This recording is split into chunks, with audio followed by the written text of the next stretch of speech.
If you do anything with language, you need the IPA in your life. No, not that IPA, this IPA. It's a secret weapon that supercharges language learning. It's how the best actors learn new accents. And in one case, it exonerated a man falsely accused of planting a bomb.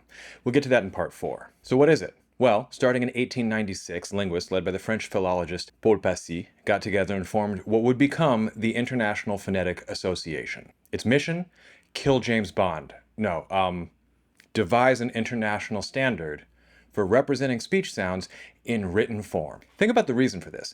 If I write a word in English like night, N-I-G-H-T, you read it and you know what it means.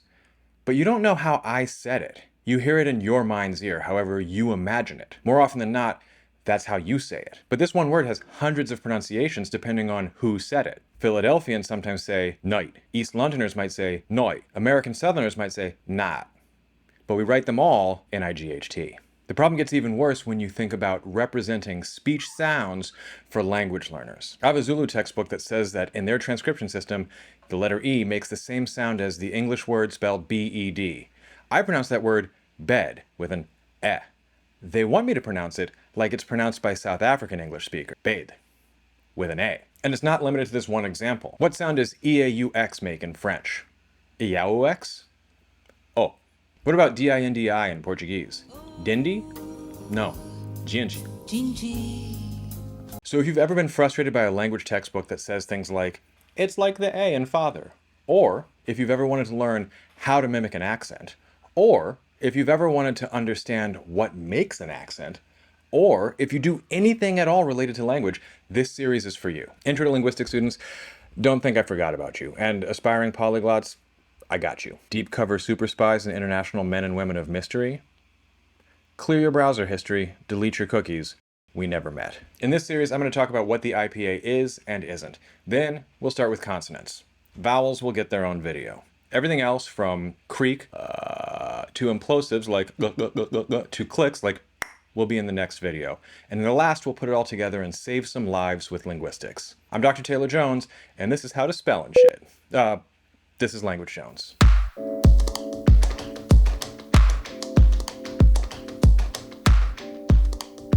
Okay, to solve the problem of how you spell an accent, or get people to say oot or Copenhagen right, Paul Passy and his colleagues, the Passy Posse, mapped a single specific written character to a single specific sound. What does that even mean? We have to figure out what speech sounds actually are. What this really means is a mapping of a single character to a group of features defined by an articulatory setting, but I'm projecting a later view of linguistics back onto the IPA. Basically, it's mouth shapes.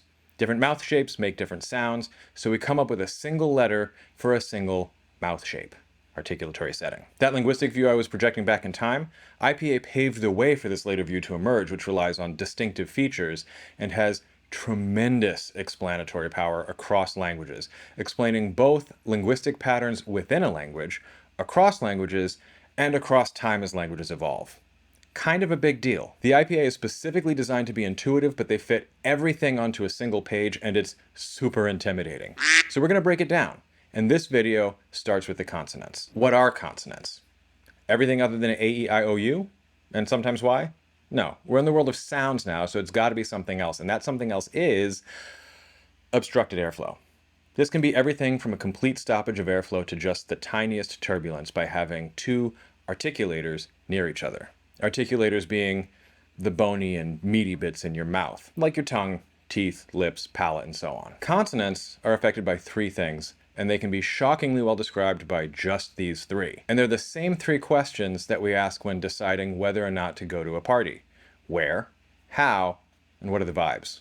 In linguistics, this is place, manner, and voicing. Place is where the obstruction is. It can be the lips, it can be the teeth, alveolar ridge. It's going to be somewhere in the mouth and top of the throat. Manner is how the airflow is obstructed. The names are all things from the 1800s like plosive, because it makes a tiny little puff of air when the obstruction explodes away, and frication, which I say when I'm angry, but actually just means turbulent airflow. Leave me a comment, by the way, if you want a video on minced oaths and taboo words like what in tarnation, and dag nabbit, and motherfather, and shut the front door. A lot of these terms were intended to be clear, so a lateral is when air flows over the sides of your tongue, that is, it flows laterally. Manner will be determined in part by the physiology. There are theoretical places in the IPA chart that you could expect a consonant, but our bodies aren't set up to actually produce that sound. So there's actually a lot of empty space on the consonant chart. Finally, voicing is just, are your vocal cords buzzing? The answer is either yes or no, so for most combinations of place and manner, they come in pairs. One unvoiced,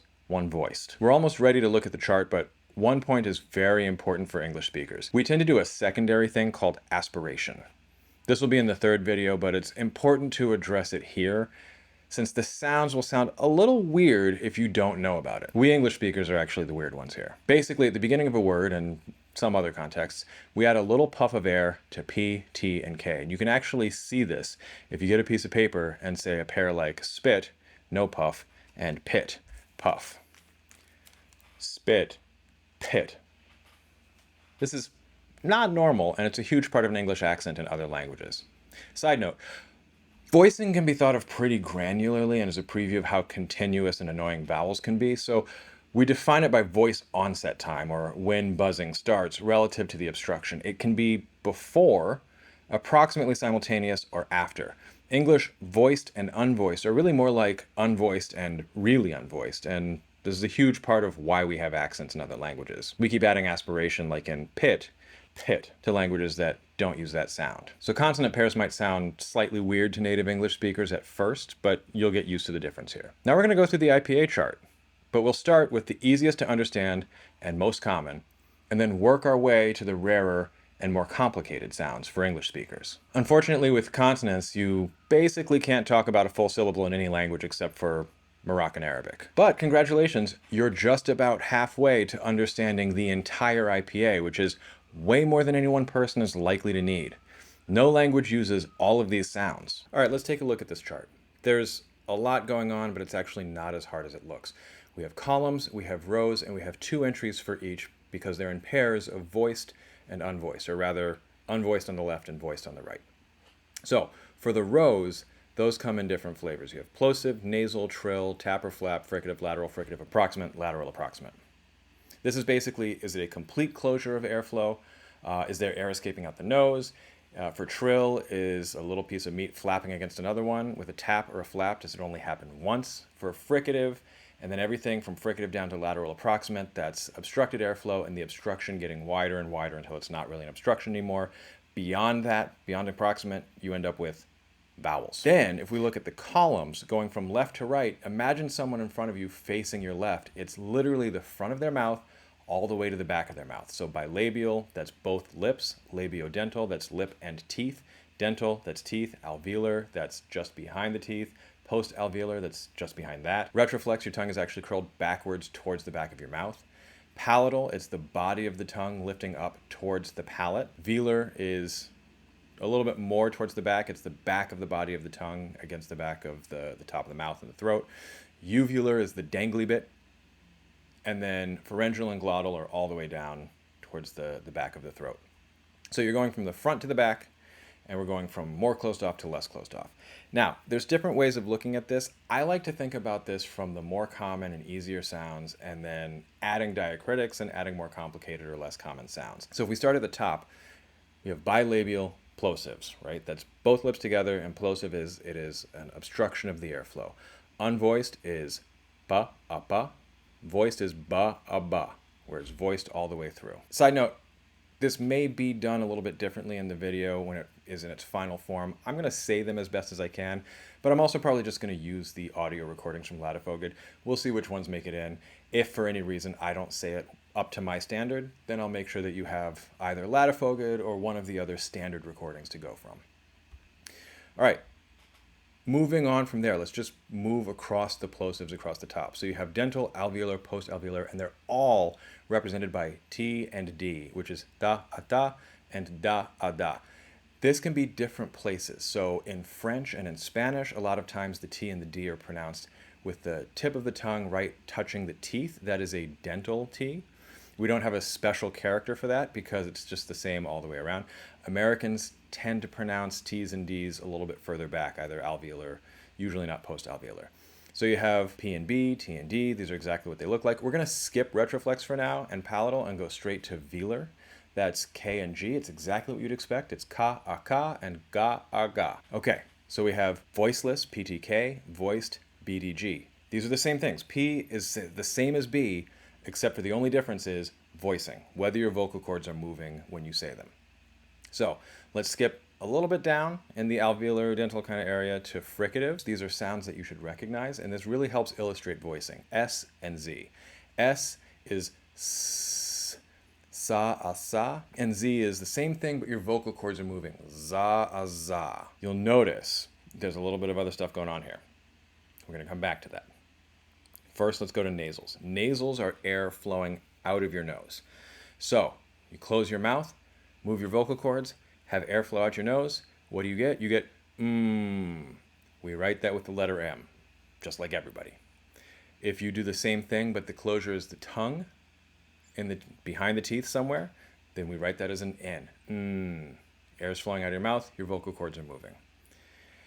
If you want to do the NG sound in like sing, that's that little N with the hook on it. It's velars, the same part of the mouth as the G is, which is why we tend to write it with a G, and a lot of languages tend to do some kind of thing like that.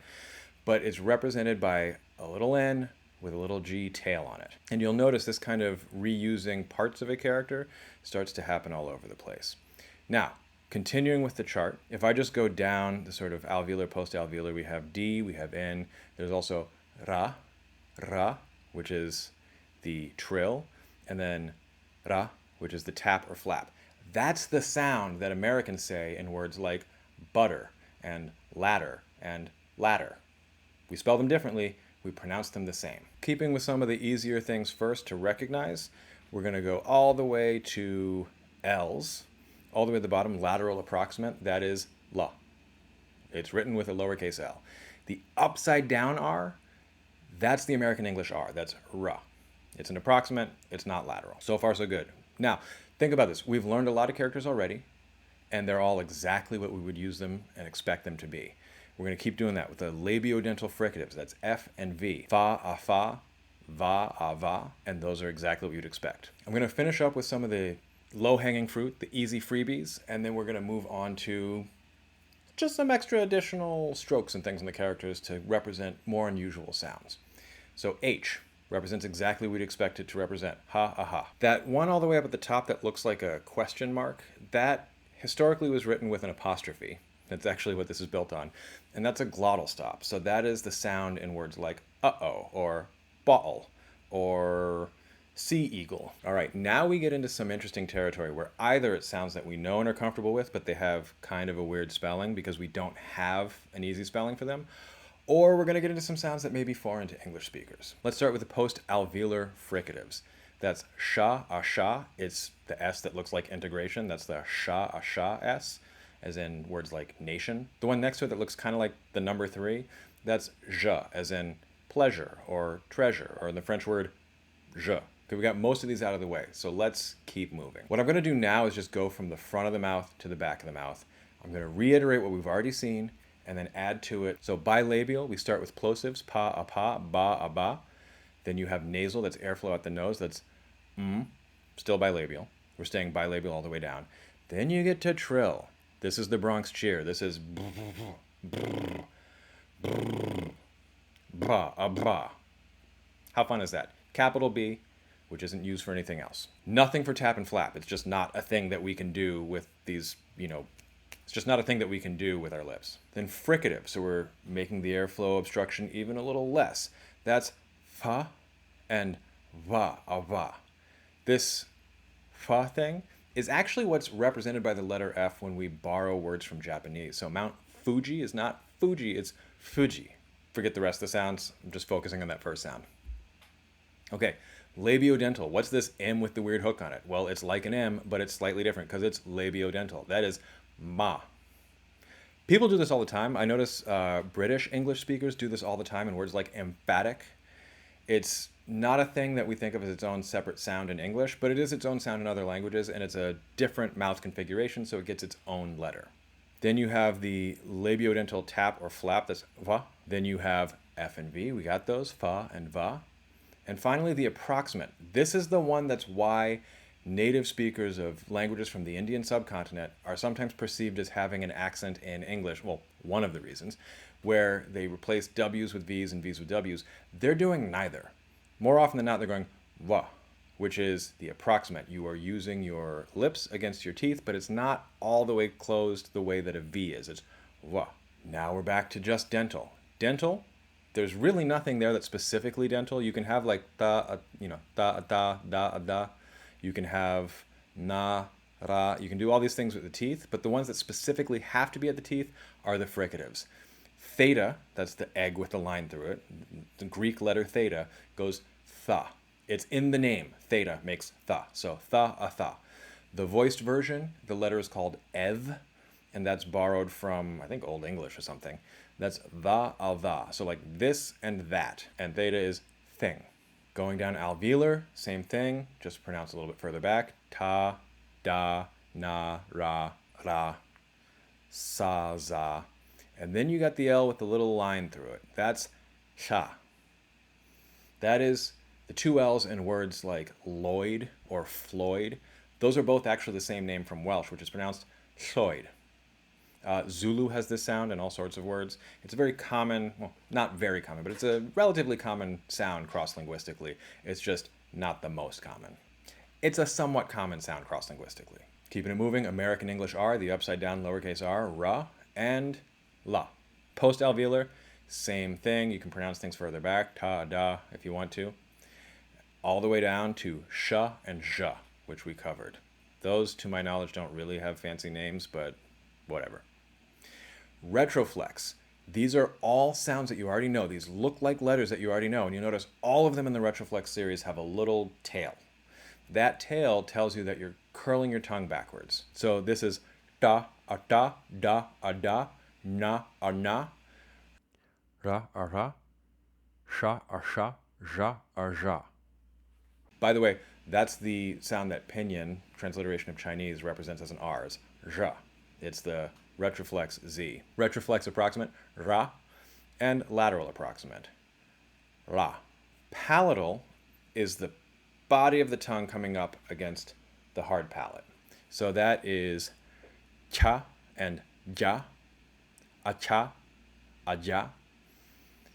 If you do it with air flowing out of your nose, it's like an N, and it's got that little hook. All of these have like a little J hook on them for the most part. So that N with a little hook, that's nya. This is the sound that is sometimes represented with an enye.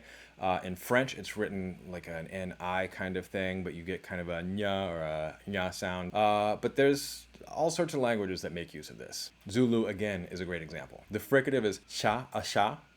Mandarin Chinese has this in words like xi and ja, a ja. The approximant is ya, a ya.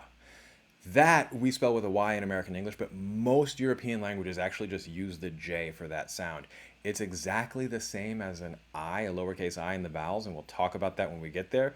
But because it functions as a consonant, it gets its own consonant thing. Ya, a ya. And lastly, the lateral approximant. Ya, a ya. Velar, back to familiar territory. We have ka, a ka, ga, a ga, k, and g, exactly like you'd expect. We have nga, a nga, which may sound weird for English speakers in the initial position in a syllable, but we know it in like sing, thing, ring, bling, bang, ding, dong, ring, ding, dong, ring, ding, ding, ding, dong. Anyway, fricative in the same place as a K or a G, that's cha, and voiced is ra, ra, a ra. Approximate, I have a really hard time with. I'm going to play you a recording of. And the lateral approximate is ra, ra. I also going to play a recording of that one. Uvular is back towards that dangly bit in the throat. This is one of my favorite sounds. Unvoiced is written with a Q. That's ka, a ka. And voiced is ka, a ka. This happens in Arabic. It happens in Persian. It's a really cool sound. I like it a lot. It used to happen in Hebrew. The kuf used to be ka, and some versions of Hebrew still retain that, like Yemenite Hebrew.